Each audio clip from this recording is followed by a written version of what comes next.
conservation also as a renewable energy source. And if that's the criteria, Japan is ahead of the world and ahead of us times 2. So.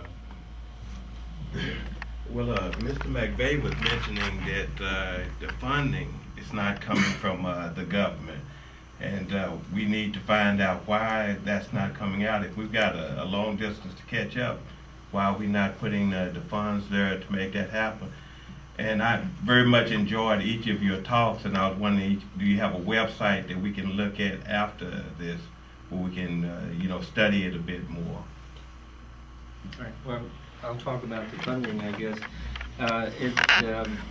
It is unknown to folks in the business community. I think I could speak for the academic world as well.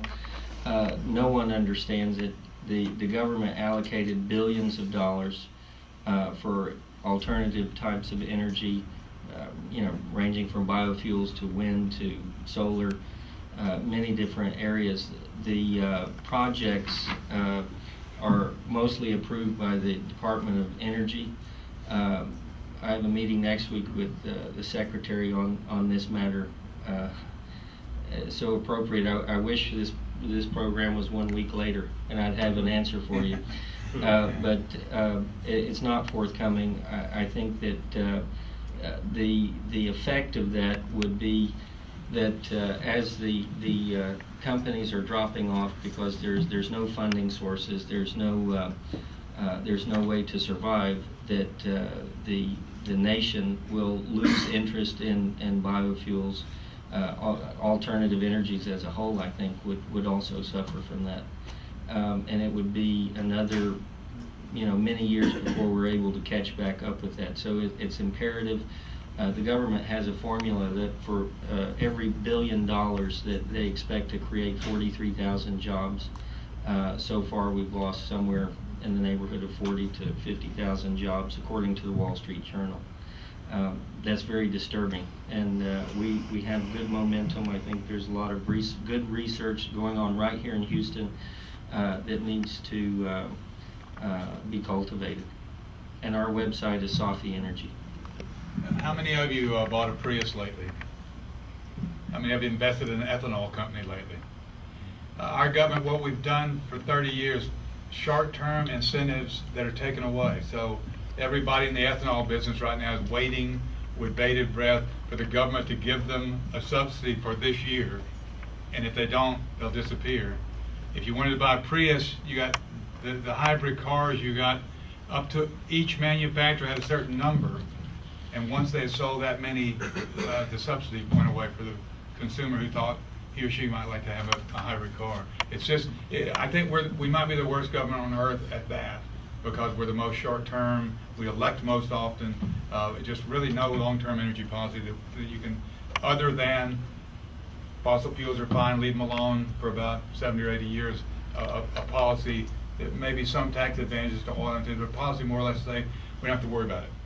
It's under control, and we don't know quite how to do this. One thing about the CO2, which I'm working on right now, CO2 capture and storage sequestration, DOE just got $29 billion to probably spend most of it on CO2, and more than half of it is going into pumping the CO2 down in underground, which is, I think, almost pumping the dollars underground. I think it should have been invested in universities, research companies, so that you create jobs and also innovative solutions to the problem, rather than just storing the CO2 for an unknown, very risky areas that will be a danger in the near future. I want to make one further comment I wanted to make in my talk. It's I think it is a consensus here. The government is holding back for whatever reason. They don't know how to approach this technology. They don't know how to distribute the money. But the grade that members of Congress, the president gets, is anytime you drive down the street and you pass a gas station, whatever the price is, that's their grade, especially when the election comes around. So we do not have a true, in my opinion, we do not have a true economic policy in this country, and it is it is tied to the 2 and 4 year election. That's a mistake. We're going to have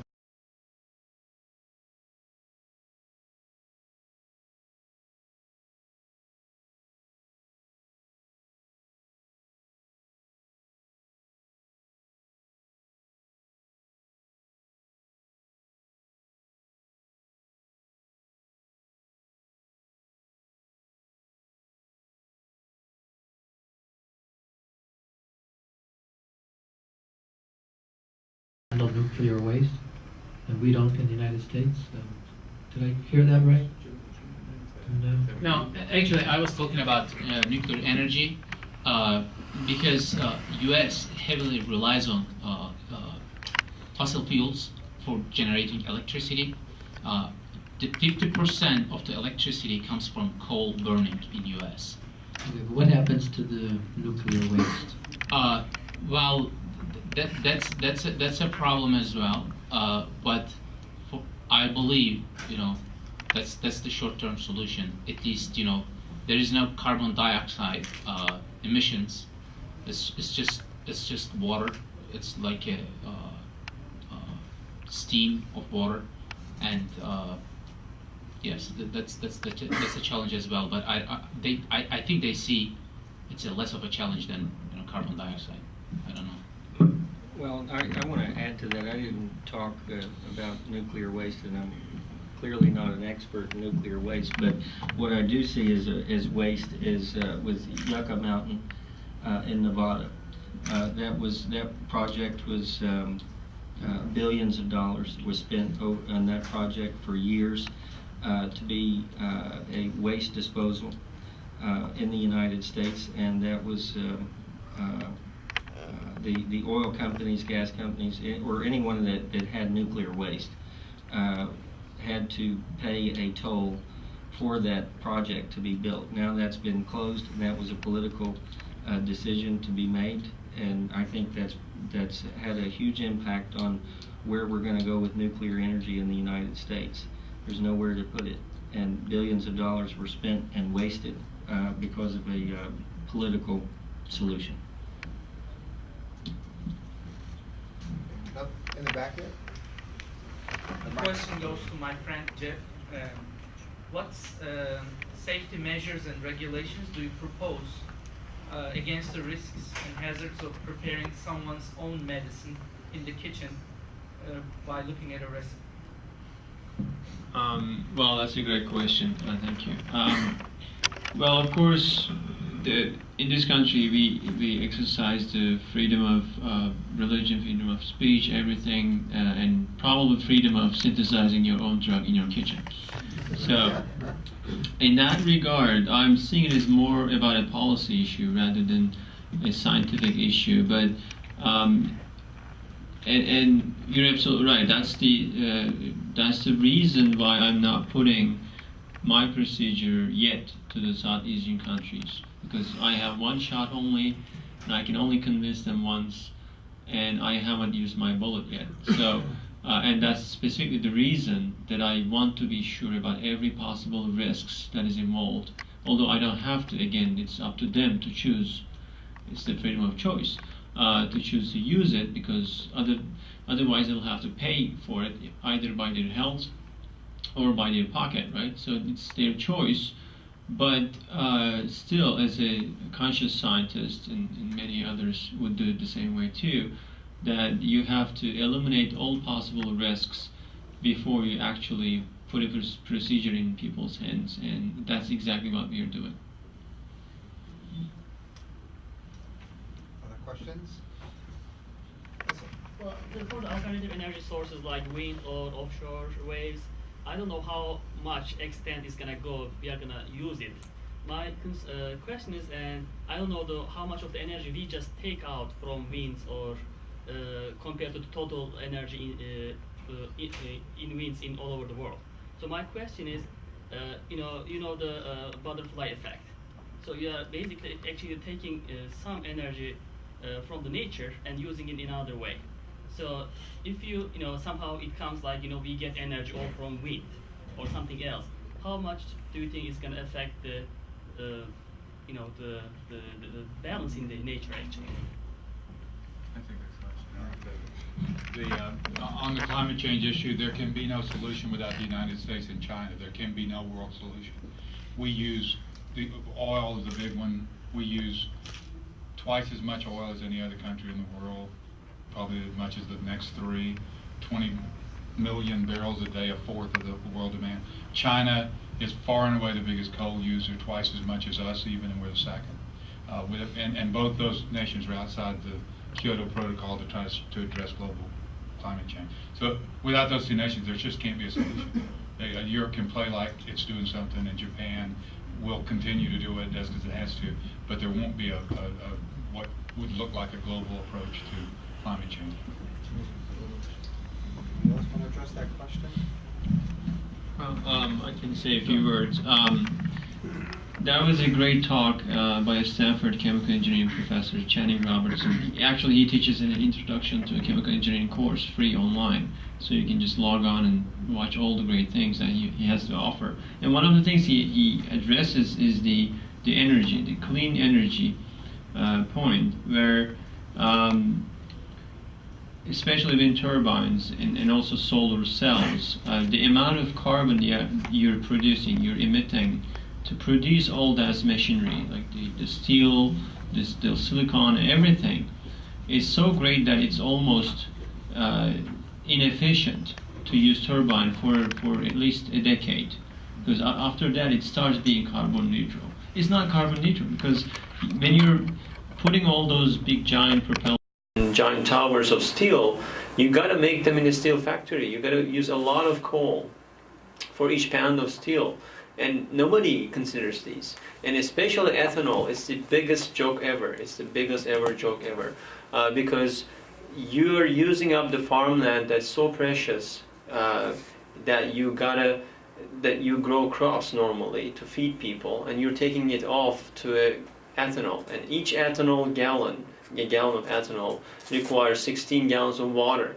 Water is even more than an issue right now than the oil or energy. It's becoming more of an issue with the global warming. So, and also imagine all the crop yields are decreasing, and also people will be sort of pushed around to do cutting forest down. Amazon rainforest is gone. For what? For just ethanol.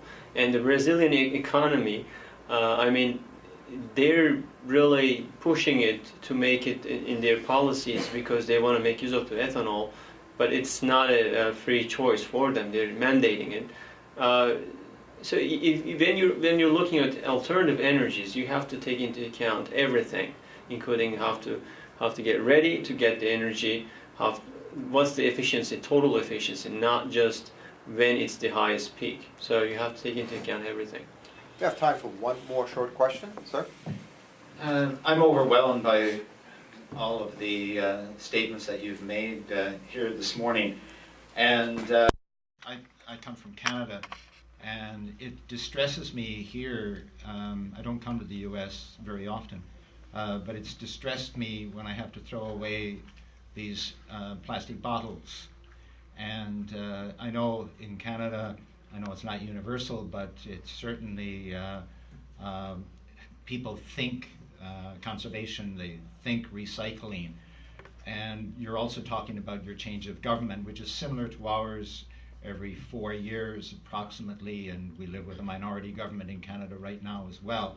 But I'd be interested in your positions on how do we get this message to the ordinary person that will change, who has the voting power to impact the technologies that you're talking about. It seems to me there needs to be some systemic approach to this that goes hand in hand with the insight that you people have. The response will have to be short. I believe in education. We're sitting in Houston. We call ourselves the oil capital of the world. Students who have been in our schools get a U of H engineering degree and know nothing about energy. Nothing. If I said, do you know anything? Nobody would raise their hand. Somewhere we have to start teaching this. I've always wished And that's one of the reasons Jimmy Carter was my hero. I need some political leaders to step forward and put their political careers on the line for this issue, to say, I know something that you need to know, and here's what we need to do, and then we can debate it at least.